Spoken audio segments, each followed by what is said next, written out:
Olá, namastê. Já imaginou alguém pegar essa faca e atravessar a própria bochecha?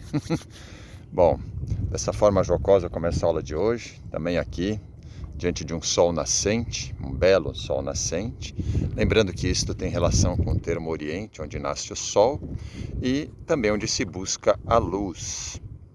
Algo propício para se falar de budismo, por exemplo, que é relacionado à busca dessa iluminação. Mas vamos lembrar que antes de falar de Buda, é importante falar destes ascetas, que eu brincando aqui representei uma das práticas de mortificação do próprio corpo, porque entendiam esses ascetas que fazendo essas práticas logravam poder espiritual. E o conceito, já que vem desde a era védica, de tapas, é o conceito de calor corporal, a princípio traz essa ideia de aumentar magicamente esse calor para lograr esses poderes. Mas, subsequentemente, muitas outras práticas vão sendo associadas a essa busca da ascese, como, por exemplo, jejuns, vigílias e a pausa respiratória prolongada, que dá origem às práticas dos pranayamas no próprio yoga. E foi exatamente com esses grupos de ascetas que Buda foi se encontrar nas florestas quando decidiu abandonar o palácio onde vivia. Lembrando que Buda era um príncipe e destinado a herdar o trono do reino, governado pelo seu pai, o reino de Kapilavastu. E aí a gente tem que lembrar um pouquinho dessa história do Buda, Porque o Buda, quando muito jovem ainda, começou a querer conhecer o mundo. O pai o protegia muito para que isso não fosse feito, mas quando ele consegue sair e conhecer o mundo, ele começa a se deparar com o sofrimento humano. E a partir daí, ele decide que a sua tarefa na vida seria tentar ajudar os seres humanos a se libertarem do sofrimento.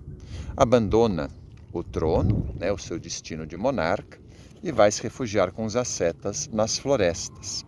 E ali, então, ele acaba aprendendo muitas dessas práticas em que ele realmente se submetia a austeridades, a certas restrições, muito exigentes, muito difíceis de contemporizar. Porém, com o tempo, o Buda começa também a se questionar: será que esse seria o caminho que iria ajudar a libertar os seres humanos do sofrimento? Então, ele decide abandonar aquele grupo a partir de um certo momento.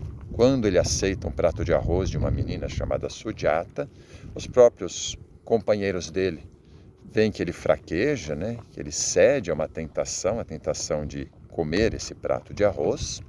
Eles comiam muito pouco, eles faziam jejuns bastante rigorosos.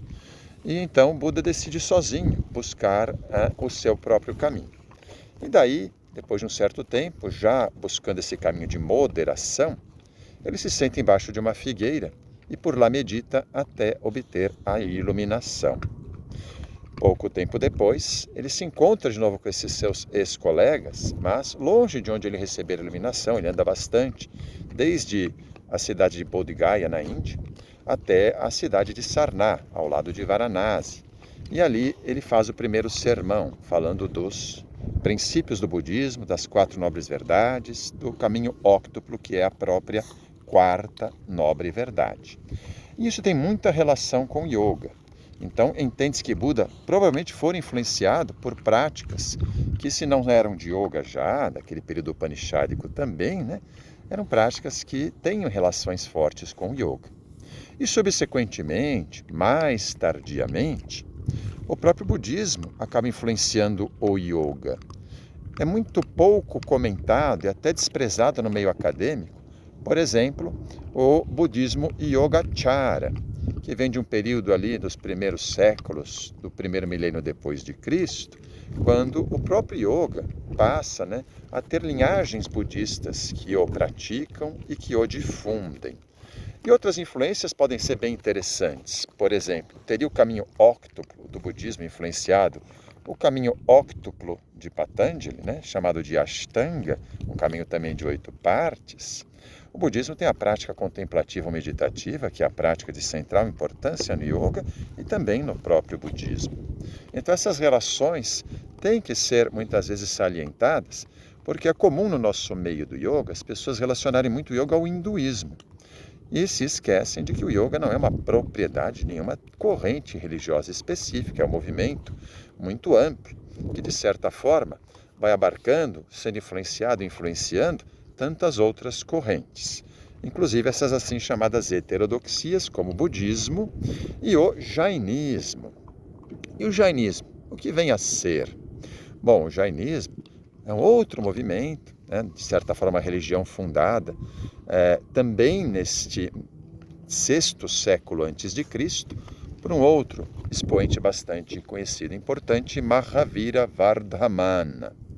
E o Mahavira também tem uma origem relativamente boa na sociedade indiana daquele período, mas ele também decide abandonar tudo, vai para um caminho também de ascese. O jainismo também é um sistema que trabalha muito com essa ideia da ascese, também defende a perspectiva da libertação moksha, tá? Mas usa um conceito interessante, que é o conceito de nirjara, de eliminação do karma, né? Através de práticas também muito rigorosas. Porém, dentro dos princípios do jainismo, alguns se destacam com grande ênfase e se considera que possam ter também influenciado o yoga, principalmente o yoga clássico de Patanjali, por exemplo. Aliás, Patanjali pode ter sofrido influências de vários movimentos ocorrentes, sistemas de pensamento. O Samkhya, claro, é o sistema em que realmente Patanjali mais se baseia, mas ali você pode ver influências do budismo, do jainismo, provavelmente. E relacionado ao jainismo, a gente pode lembrar que um dos princípios centrais do yoga, dentre os yamas, por exemplo, o primeiro é a ahimsa, a não violência. Ahimsa significa ferir, violentar, ahimsa, não ferir, não violentar. Este aspecto é central no jainismo e aparece como primeiro anga do sistema de Patanjali, séculos depois, né? Muitos séculos depois, né, da origem do jainismo, tá? Tardiamente, o jainismo vai sofrer influências importantes também, né? Aliás, o yoga vai sofrer influências importantes do jainismo, como por exemplo com Haribhadra, que é um expoente do jainismo e tem inclusive, toda uma descrição de uma distinção entre cultos preparatórios jainas, dessa corrente religiosa e espiritual, e a própria prática do yoga. Então ele diz que esses cultos preparatórios são para as pessoas que estão se iniciando no caminho, e o yoga é para aqueles que já estão mais avançados no caminho. Lembrando que outra ênfase importante do jainismo é em dhyana, a meditação. E este mesmo princípio, dhyana, vai aparecer também na obra de Patanjali mais tardiamente. Estamos falando muito de Patanjali, ainda não chegamos nele, vamos chegar. Mas só para lembrar, como estas heterodoxias, as duas talvez mais importantes, reconhecidas, né, difundidas na Índia, o budismo e o jainismo, tiveram importantes relações históricas com o yoga, tá? E você não deverá se surpreender, então, se você agora começar a reparar as imagens de Buda, e Buda está sentado numa postura que foi consagrada como a postura, talvez, mais emblemática de toda a história do yoga, a tradição do yoga, enfatizada na literatura do yoga, talvez a postura mais enfatizada, o Padmasana, a postura de lótus. Teria Buda se iluminado, sentado nessa postura e assim representado. Isso é só uma curiosidade, a gente ir aqui fechando a nossa mini aula de hoje sobre a história do yoga. E na próxima aula, nós vamos avançar um pouquinho mais, já num período muito próximo do nascimento de Cristo, para falar de outros movimentos e outras obras literárias de central importância, principalmente a Bhagavad Gita. Costumo dizer que se tem dois textos que o estudante de yoga não pode deixar de ler, um deles é os Sutras, ou Yoga Sutras de Patanjali, e o outro é Bhagavad Gita, né, que é parte do Mahabharata, o maior épico já escrito em toda a história da humanidade. E vamos falar disso na próxima aula.